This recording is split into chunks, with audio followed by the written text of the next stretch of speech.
जय हिंद। आज हम क्लास 10th का फिजिक्स का ये तीसरा क्लास स्टार्ट कर रहे हैं और आज क्लास में हम जो टॉपिक स्टार्ट कर रहे हैं, टॉपिक का नाम है प्रकाश पुंज।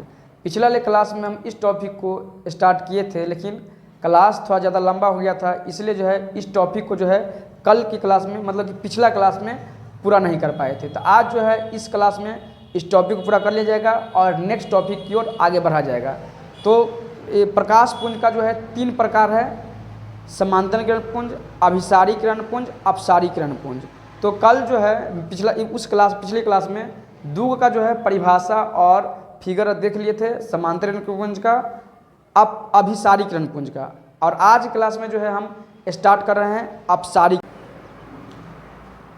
तो बात करते हैं अपसारी किरण पुंज की परिभाषा का। इसका परिभाषा क्या होता है, ध्यान समझिएगा। कहता है, जिस प्रकाश पुंज की सभी किरणें एक बिंदु स्रोत से निकलकर फैल जाती है उसे अपसारी किरण पुंज कहते हैं। ध्यान समझिएगा। जिस प्रकाश पुंज की सभी किरणें एक बिंदु स्रोत से निकलकर फैल जाती है उन्हें अपसारी किरण पुंज कहते हैं। ठीक ना, ये इसका परिभाषा है। तो यही बात जो है बोर्ड पर लिखते हैं, आप लोग लिखिएगा।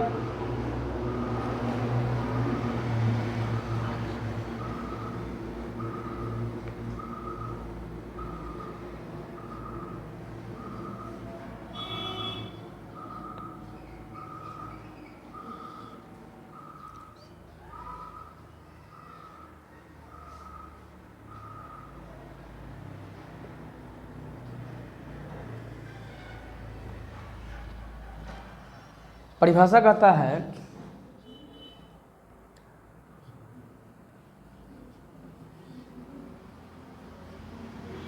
जिस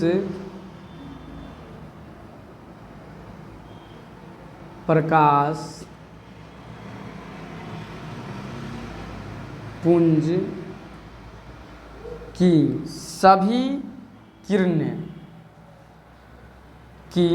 सभी किरणें किसी बिंदु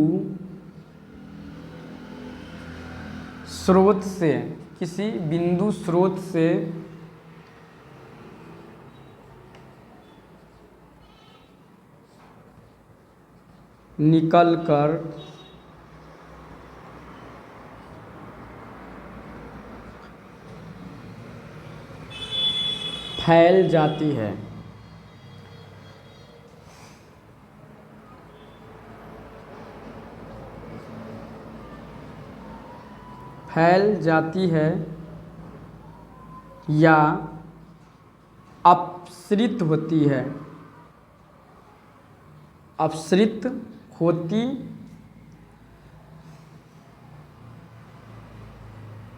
फैल जाती है या अपसृत होती है उन्हें अपसारी किरण पुंज कहते हैं।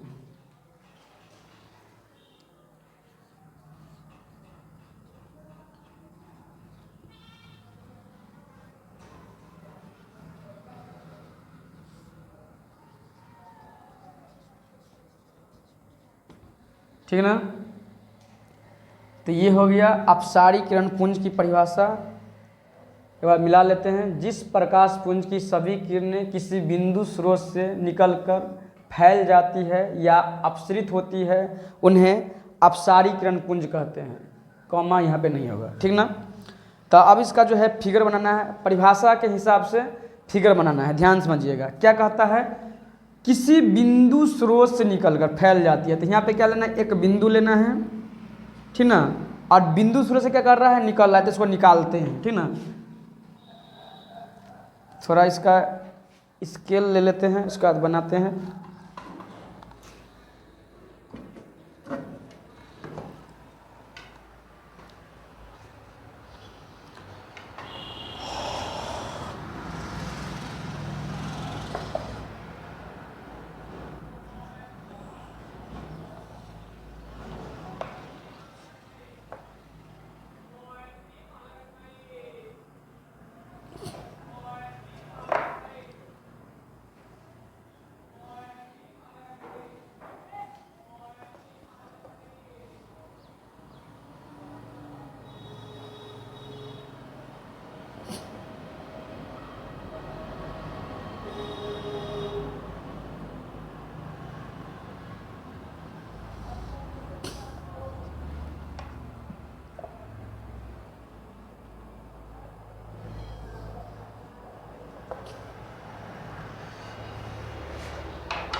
आप समझिए, एक बिंदु है और एक बिंदु से क्या है, बहुत सारा क्या है, प्रकाश निकल रहा है, तो क्या कहलाया, यही है क्या है, बिंदु स्रोत है, ठीक ना।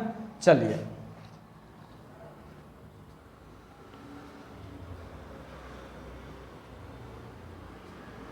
ठीक है, तो ये हो गया अपसारी किरण पुंज, क्लियर हो गया है, और प्रकाश पुंज भी इसके साथ खत्म हो गया। अब आगे अगला टॉपिक है प्रकाश स्रोत, ठीक ना। अभी जो खत्म हुआ है टॉपिक का नाम था प्रकाश पुंज, और अगला जो टॉपिक स्टार्ट हो रहा है टॉपिक का नाम है प्रकाश स्रोत, ठीक ना। आप इसे नोट कर लीजिए। अब बढ़ते हैं अगला टॉपिक पे, ठीक है। तो चलिए अब हम बात करते हैं प्रकाश स्रोत की परिभाषा का। इसका परिभाषा क्या होता है, ध्यान समझिएगा। परिभाषा कहता है जिनसे हमें प्रकाश प्राप्त होता है या जिनसे प्रकाश निकलता है उन्हें प्रकाश स्रोत कहते हैं।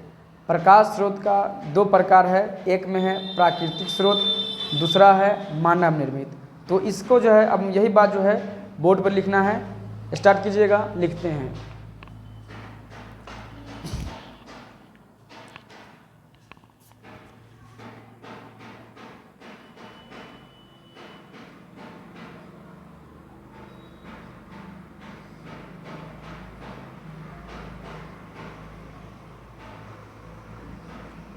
इंग्लिश में बोला था इसको सोर्स ऑफ लाइट,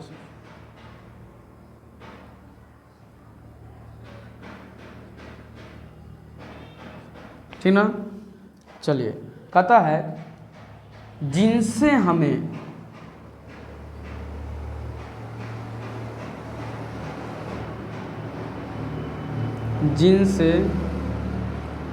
हमें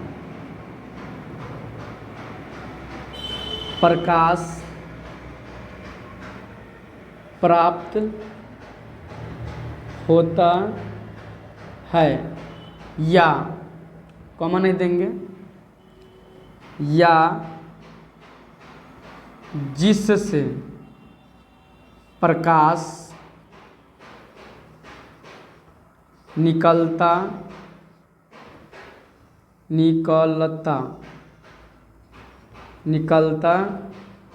है, कॉमा, उन्हें प्रकाश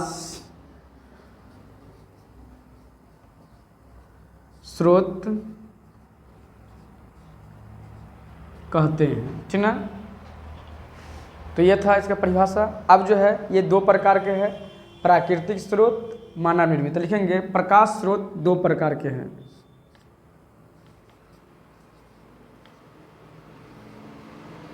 प्रकाश स्रोत दो प्रकार के हैं। एक में प्राकृतिक स्रोत,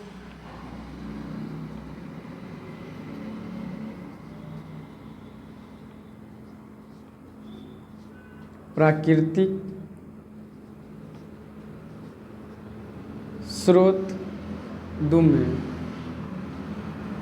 मानव निर्मित, ठीक है। तो चलिए हम बात करते हैं प्राकृतिक स्रोत में क्या क्या आएगा, जो जिससे रोशनी प्राप्त होगा, ठीक ना। तब प्राकृतिक स्रोत में जो होगा जिससे रोशनी प्राप्त होने वाला है, किस किस से होने वाला है, तो सूर्य हो गया, तारे हो गया, ठीक ना। सूर्य, तारे, इससे क्या है जो है रोशनी प्राप्त होता है। इत्यादि लगा लेते हैं, इत्यादि, ठीक ना। अब है मानव निर्मित में, जो मानव के द्वारा बनाया गया है उससे जो है रोशनी निकलता है। तो मानव के द्वारा क्या क्या बनाया गया है, बल्ब हो गया, लालटेन हो गया, मोमबत्ती हो गया, इस सब से क्या है जो रोशनी निकलता है। तो यही से लिखना है। तो लिखेंगे बल्ब, मोमबत्ती, लालटेन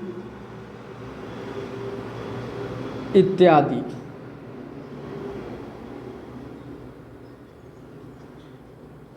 ठीक ना। ये तो ये दोनों जो है कंप्लीट हो गया है। अब जो है आ गया है अगला पॉइंट पे चलते हैं। अगला पॉइंट है, कहता है प्रकाश स्रोत के वस्तुएं भी दो प्रकार के होते हैं, ठीक ना। प्रकाश स्रोत के वस्तुएं भी दो प्रकार के होते हैं। वह वो दो प्रकार कौन कौन है? तो एक में है आत्मदीप्त, दूसरा है अदीप्त। अब आत्मदीप्त का परिभाषा क्या होता है, अदीप्त का परिभाषा क्या होता है, इसके बारे में चर्चा करते हैं। ध्यान समझिएगा। जिनसे प्रकाश निकलेगा, ठीक ना, जिनसे प्रकाश निकलेगा वो क्या कहलाएगा? आत्मदीप्त कहलाएगा। क्या कहलाएगा? आत्मदीप कहलाएगा, आत्मदीप, ठीक है। और जिनसे प्रकाश नहीं निकलेगा वो अदीप्त कहलाएगा। परिभाषा समझ में आ गया होगा। जिनसे प्रकाश निकलता है उन्हें आत्मदीप कहते हैं, जिनसे प्रकाश नहीं निकलता है उन्हें अदीप्त कहते हैं। यही बात को लिखना है, लिखिएगा। तो लिखेंगे प्रकाश स्रोत के वस्तुएं भी दो प्रकार के होते हैं।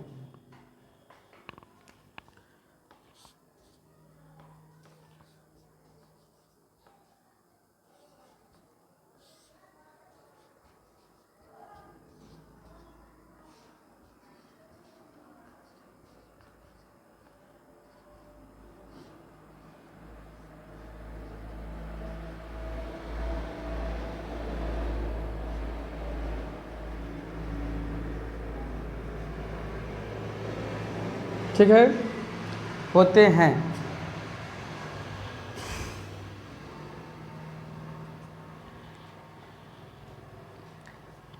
एक में हो गया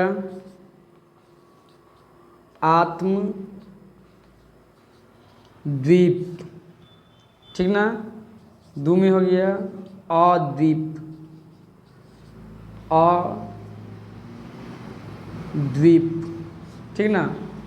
और इसको इंग्लिश में बुलाता है लिविंग थिंग्स, आत्मदीप का, और अदीप्त को नॉन लिविंग थिंग्स। तो लिखेंगे लिविंग थिंग्स,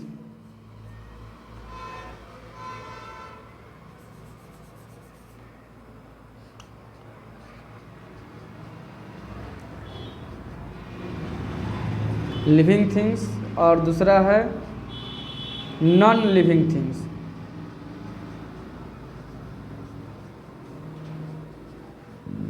ठीक है, क्या है? लिविंग थिंग्स और नॉन लिविंग थिंग्स।